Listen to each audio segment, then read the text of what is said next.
Welcome back. Right around this very time 4 years ago today, Dallas police officers were preparing for peaceful civil rights protest in downtown Dallas over racial injustice. As we know, that evening protest would then end with 5 law enforcement officers dead. Our CBS 11's J.D. Miles today taking a look back at that July night and some of the parallels with the summer of 2020. News cameras were rolling when gunfire echoed through downtown Dallas on July 7th, 2016.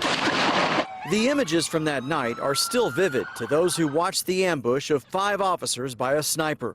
But Dallas Police Sergeant Mike Mata only sees in his mind the friends he lost. It's like it's just like a hole in your heart. It never heals. Mata personally knew some of the officers gunned down by a former soldier who was eventually killed by police. There are no reminders of the shooting here in downtown, and it seems from this summer's protests, there's also been little to no progress in addressing the issues that led to it. But what came out of that horrible event was an outpouring of love and support from the community to the police, and the police engaging into the community. The problem is we let it die. Mata says the city missed an opportunity after the shooting to improve relations between police and the black community. Because if we had done enough, and I mean the citizens, if they had done enough, if the men and women of the Dallas Police Department had done enough, if our city legislatures would have done enough, you wouldn't be having this interview with me right now. The Dallas Police Association leader says he's been meeting with some of those involved in this summer's protests to help rebuild the trust that's still missing 4 years later. That's despite department changes since 2016 that include more officer body cameras and more de-escalation training. We need their help.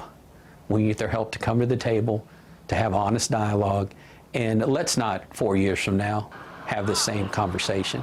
In Dallas, J.D. Miles, CBS 11 News.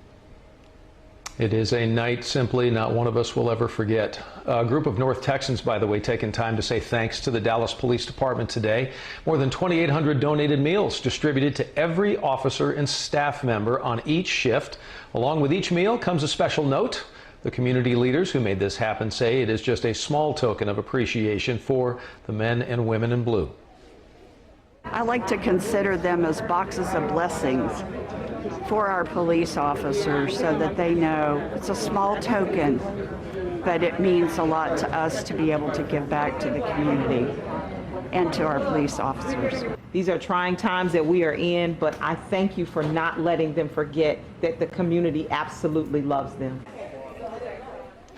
2 different food service companies put together today's meals for the department and staff.